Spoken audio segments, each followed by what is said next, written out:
హబీబ్. వివరాలు వెళ్లే ముందు హెడ్లైన్ చూద్దాం. దుబాయ్ నుంచి తిరిగి వచ్చిన బాధితుల్ని పరామర్శించిన ముఖ్యమంత్రి మరియు మంత్రి. రాష్ట్రంలో భారీ వర్షం, లక్షల్లో పంట నష్టం. ఓయూ క్యాంపస్ లో కొనసాగుతున్న కాంట్రాక్ట్ టీచర్ దీక్ష. హైదరాబాద్ పులి కుతుబ్షా స్టేడియంలో కొనసాగుతున్న SI constable selection training camp. Shamshabad విమానాశ్రయంలో దుబాయ్ నుండి దిగిన భారతీయ బాధితులు. సీఎం కిరణ్ కుమార్ రెడ్డి మరియు మంత్రి శ్రీధర్ బాబు బాధితులను కలవడానికి శంషాబాద్ విమానాశ్రయానికి వచ్చి వారిని పరామర్శించారు. వారిని అధైర్యపడొద్దని, ప్రభుత్వ పథకాల్లో ఉపాధి కల్పిస్తామని హామీ ఇచ్చారు. దుబాయ్లో ఉన్న మిగిలిన బాధితులను కూడా అక్కడ ఉన్న మా అధికారులతో చెప్పి ఇక్కడకు త్వరలో రప్పిస్తామని అన్నారు. ఉన్న అనేక సంక్షేమ కార్యక్రమాలు ఉన్నాయి. ఆ సంక్షేమ కార్యక్రమంలో ప్రత్యేకమైన కార్యక్రమం చేపట్టి దాంట్లో వీళ్ళని కూడా ఆలోచింపజేసే కార్యక్రమం కూడా చేయడం జరుగుతుంది. జిల్లా వారి పరంగా పూర్తి స్థాయిలో వివరాలు ఇంకా కూడా మా అధికారులు అక్కడ ఉన్నారు. స్పష్టంగా కూడా మరి ఇంకో 4-5 రోజుల తర్వాత 20-21 తారీఖు తర్వాత మేము స్పష్టమైన మాకు వచ్చిన సమాచారం మేరకు ఆమ్నెస్టీ పెట్టుకున్న వారు 1000 లోపలనే ఉన్నారు. ఎంతమంది నిజంగా ఆమ్నెస్టీ స్కీమ్ కింద మరి టికెట్ కొనలేని వారికి సంబంధించి, ఎందుకంటే ఏ ఆధారం లేకుండా టికెట్ కొనలేని స్థితిలో ఉండి వారికి సహకారం అందించాలని ఉద్దేశం. ఇతర రాష్ట్రాల గురించి ఇప్పటివరకు ఏం లేదు. ఎందుకంటే ఆమ్నెస్టీ ఎక్కడైతే అంటే ఆ దేశ ప్రభుత్వాలు మరి అనధికారికంగా ఉంటున్న వారందరి గురించి వారు ఆమ్నెస్టీ డిక్లేర్ చేసినప్పుడే ఈ వెసులుబాటు దొరుకుతుంది మన రాష్ట్ర ప్రభుత్వాలకు కానీ కేంద్ర ప్రభుత్వాలు కానీ. దాన్ని ఉపయోగించుకొని వారికి కావాల్సిన సహకారం అందించేందుకు అప్పుడు అవకాశం ఉంటుంది. సో ఆమ్నెస్టీ ఎక్కడైతే ప్రొవైడ్ చేస్తున్నారో దాని ప్రకారం అక్కడ మన దేశానికి మన ప్రాంతానికి సంబంధించిన వారు ఎక్కడైనా కోరితే దాన్ని ఈ మన రాష్ట్ర ప్రభుత్వం పరిశీలన చేస్తుంది.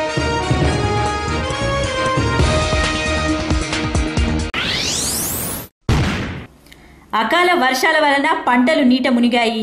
రైతులు తీవ్రంగా నష్టపోయారు. పలువురు ప్రాణాలు కోల్పోయారు. ప్రకాశం జిల్లాలో అకాల వర్షాలతో భారీ నష్టం వాటిల్లింది. చీరాల, పరుచూరి, ఎర్రగొండపాలెం అకాల వర్షాల వలన శనగ, వరి, పొగాకు, మిర్చి పంటకు తీవ్ర నష్టం వచ్చింది.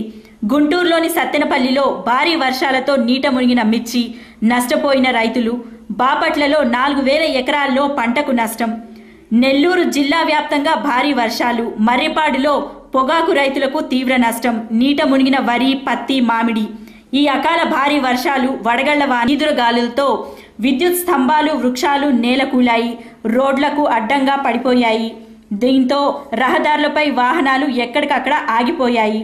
విద్యుత్ వైర్లు తెగడం వలన కరెంట్ షాక్తో రైతులు మృతి చెందారు. హైదరాబాద్లో కూడా భారీ వర్షాలు. ఈ వర్ష ప్రభావం నిన్న రాత్రి ఎక్కువగా చూపింది. లోగట్టు ప్రాంతాలు జలమయమైపోయాయి. రోడ్లు చెరువుల్లా మారిపోయాయి.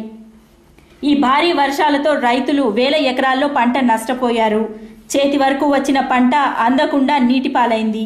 10 మంది ప్రాణాలు కోల్పోయారు. ఈ తీవ్ర నష్టంతో రైతులు ఆందోళన చెందుతున్నారు.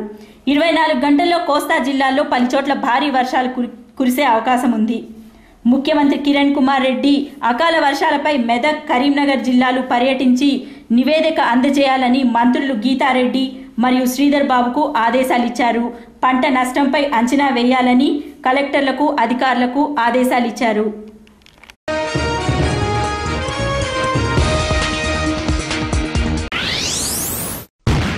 ఉస్మానియా యూనివర్సిటీ కాంట్రాక్ట్ టీచర్స్ నిరాహార దీక్ష 7వ రోజుకు చేరుకుంది. ఇన్ని రోజుల నుండి దీక్ష చేస్తున్న ప్రభుత్వం చిత్తశుద్ధి లేకుండా ఏమాత్రం పట్టించుకోవడం లేదు. ఈ రోజు బీజేపీ నాయకుడు బంగారు లక్ష్మణ్ వారిని పరామర్శించడానికి వచ్చారు. వారితో మాట్లాడుతూ ఓయూ వైస్ ఛాన్సలర్ ఇప్పటికైనా మొండిగా నియంతలా ప్రవర్తించకుండా వారి డిమాండ్లు పూర్తి చేయాలని, కాని పక్షంలో రాబోయే బడ్జెట్ సమావేశాల్లో అసెంబ్లీలో వారి డిమాండ్ను ప్రభుత్వం ముందుంచి అవి పూర్తయ్యేలా చూస్తామన్నారు. ఉస్మానియా యూనివర్సిటీ కాంట్రాక్ట్ అధ్యాపకుల యొక్క నిరాహార దీక్ష 6వ రోజు కొనసాగుతుంది.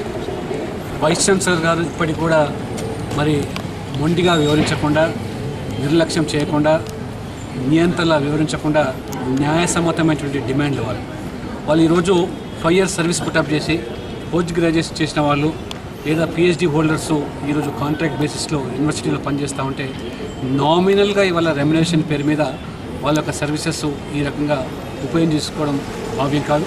కాబట్టి ఇప్పటికైనా వాళ్ళకు ఉన్నటువంటి టాలెంట్ను, వాళ్ళకున్న సర్వీస్ను, వాళ్ళకున్న క్వాలిఫికేషన్ గుర్తించి వాళ్ళు యూజీసీకి అనుబంధంగా ఉండేటువంటి స్కేల్స్ ప్రకారంగా వాళ్ళకు ఇవ్వాల్సినటువంటి డిమాండ్ ఉందని చెప్పి మేము కూడా భావిస్తాం. ఖచ్చితంగా బేసిజాలకు పోకుండా మరి వైస్ ఛాన్సలర్ గారు వెంటనే స్పందించారు.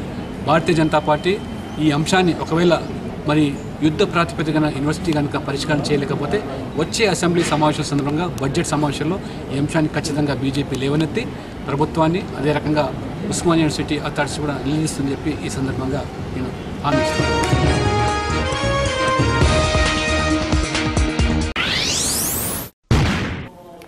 హైదరాబాద్లోని ఖులీ కుతుబ్ షా స్టేడియంలో పోలీస్ సెలక్షన్కు ఉచిత ఫిట్నెస్ క్యాంప్ కొనసాగుతుంది. ఈ నెల 23, 24, 25 నాడు జరిగే పోలీస్ ఎస్ఐ మరియు కానిస్టేబుల్ సెలక్షన్స్ కోసం కోచర్లు ఎంఏ అజీజ్, గురుదత్ సింగ్ మరియు మన్సూర్ యువకులకు ట్రైనింగ్ ఇస్తున్నారు. కోచ్ ఎంఏ అజీజ్ మాట్లాడుతూ సుమారు 500 మంది యువకులకు డైలీ ట్రైనింగ్ ఇస్తున్నాం. అందరూ సెలెక్ట్ అయ్యేలా వాళ్ళు మరి మేము కష్టపడుతున్నాం. ఈ నెల 23, 24, 25 జరిగే పోలీస్ సెలక్షన్కు అందరూ సెలెక్ట్ అవ్వాలని కోరుకుంటున్నాం. ఆ రోజు కోసం ఎదురు చూస్తున్నాం. దేవుడి దయ వల్ల మా కష్టానికి మరి వాళ్ళ కష్టానికి మంచి ఫలితం దక్కాలని కోరుకుంటున్నామని అన్నారు. जो 2 हफ्ते से कैंप स्टार्ट हुआ था उसके परफॉर्मेंस के लिए इधर नेक्स्ट रोड के ऊपर आए थे 5 कैंप की प्रैक्टिस के लिए। उसमें बच्चे माशाल्लाह अल्लाह के फजल करम से कि 19 मिनट में 19, 20, 21 पूरे बच्चे हमारे 24-25 के अंदर आए। थोड़े थोड़े बच्चे जो वेट ज़्यादा है उनको भी वो 27-28 में आए। अल्लाह के फजल करम से अच्छे हम प्रैक्टिस करा के पूरे बच्चे आने की कोशिश करेंगे और हम लोग उन लोगों के पीछे मेहनत कर रहे हैं। और दिन कम है बिल्कुल 23 तारीख को भागना बच्चों को, 23 को, 24 को, 25 को। उसके लिए हम लोग अच्छे से अच्छा परफॉर्मेंस देने की कोशिश करा रहे हैं, लोग कराने की कोशिश कर रहे हैं। यहाँ पे हम लोग ट्रायल के लिए आए थे लेक्चर्स के ऊपर और खुली कुतुब पे ट्रेनिंग डेली चल रही है मॉर्निंग में। अब सब लोग से रिक्वेस्ट है कि आके फॉर्म हाउस एडमिट करें। 2000 के अंदर ही फॉर्म लोग डाले हैं, फॉर्म 2200 पोस्ट है और अच्छे से अच्छे हम लोग ट्रेनिंग देने की कोशिश करेंगे। सरदार भी मेरे साथ में, हम लोग पूरी कोशिश जो कर रहे हैं पूरी बच्चों को अच्छा बना के पूरे वैकेंसी फिल अप करें। ओल्ड सिटी की आवाम से ख्वाहिश है कि आके इसका फ़ायदा उठाएं। यानी दूसरे हर कास्ट का आदमी आके फ़ायदा उठा सकता है। ये बच्चे हर पूरे कास्ट के अपने पर जो ट्रेनिंग दे रहे हैं हम लोग, बस यही बोलते हैं मैं खत्म करता हूँ। 5 किलोमीटर अपना पहला बच्चा जो है 19 मिनट में 19, 20, 21, 25 के अंदर आए बच्चे। बाकी थोड़े बहुत बच्चे जिसका वेट ज़्यादा है प्रैक्टिस शेड्यूल अभी 1 वीक ही हुआ स्टार्ट करके। इम्प्रूवमेंट के लिए कम से कम 2 हफ्ते, 3 हफ्ते, 4 हफ्ते चाहिए। फिर भी बच्चे अच्छा माशाल्लाह अच्छा परफॉर्मेंस दिए बच्चे। आधे से ज़्यादा बच्चे अपने टाइमिंग में आ गए और थोड़े बच्चे के लिए हम लोग प्रैक्टिस करा रहे हैं उन लोग को और भी इंशाल्लाह जब तक उन लोगों का परफॉर्मेंस, जब तक उनका ट्रेनिंग वो रहेगा, उन लोगों का सेलेक्शन रहेगा, जब उसमें आ जाएंगे। ప్రపంచంలో ఏ కోణం నుంచి కూడా ఎప్పుడైనా www.tv11hyderabadnews.com లో లాగిన్ కండి. అలాగే యూట్యూబ్ లో TV11 Hyderabad news. This is Habib signing up.